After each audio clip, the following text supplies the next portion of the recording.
Alright, December 2018 past ipsy bag, let's go. We got Steve Laurent Beauty Loose Pigment in Rose Gold. We've got Inmo Frozen Lipstick in Runway Red. We got Pacifica Beauty Rainbow Crystals Liquid Mineral Strobe. That's a long name. And Unicorn, wow, I'm so quirky. Sugar Cosmetics Contour de Force Mini Bronzer in Woody Wonder. I don't know how I feel about that name, but okay.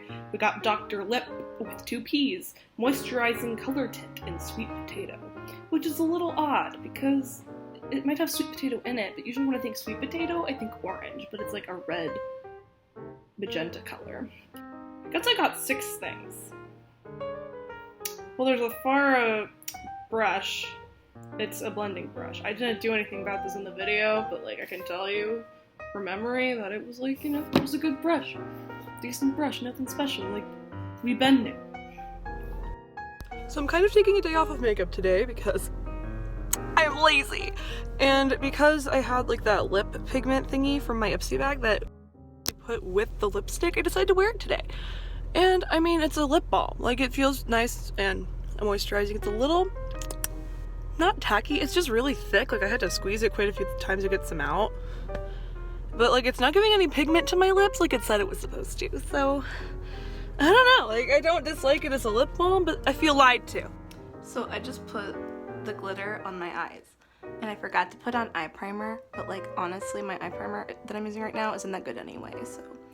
It looks nice on the eye. I don't like the packaging. I'll flip to that in a second because it makes the glitter go like everywhere if you move the container. It's just not very well designed, so guess we'll see how this stays on my eyelid throughout the day or whatever.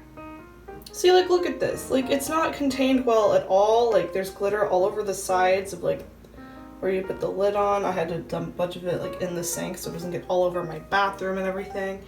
I feel like the packaging could have been better designed. I just put on the highlighter. I actually really like it, especially since I'm just wearing like a tinted moisturizer. It's very like subtle but also very pretty. I would definitely like use this again for like light makeup days. It was also very easy to apply because it was like kind of like a liquid. So I was able to easily blend it into my foundation and stuff. So like, I'm a fan. I just put on the bronzer and blended it out. I really like it. It's a very nice shade for me and it blended out pretty easily. So yeah, it's pretty nice. I don't have any objections so far. So here's the finished look with the lipstick. The lipstick's fine. It's just a typical lipstick. I prefer like liquid lipsticks that dry down because I don't like reapplying 85 times a day. But I like the color. It's pretty nice. Just a nice like red color. I put it on fairly lightly because like the rest of my makeup's pretty light, so like it would look weird if it was like a super bright red, but like I don't know, it's kind of minty, my lips are kind of tingly, I'm sure it's fine. Hello, here's in for, oh man, this is probably a 6-hour check-in. I went out in the heat today, it's way too hot outside today. I was gonna get a tie-dye frappuccino, but they were all out, which is a little unfortunate, but like, I lived. I had to reapply the lipstick once, but like it's really nice. I like the minty tingly feeling it gives. Like it's a good time. It's your typical lipstick with like the nice kind of feeling of like a minty lip balm. Like I'm a fan. The glitter stayed on my eyes very well, especially considering I didn't put on primer. So like the bronzer still looks very nice. I still like that lip balm, by the way. I've been using it. What's the other thing that I used? Oh, the highlighter. I mean, the highlighter seems to have faded a bit, but like I still like it. It's okay. So that's my check-in, I guess. Like, what's up? 世界で一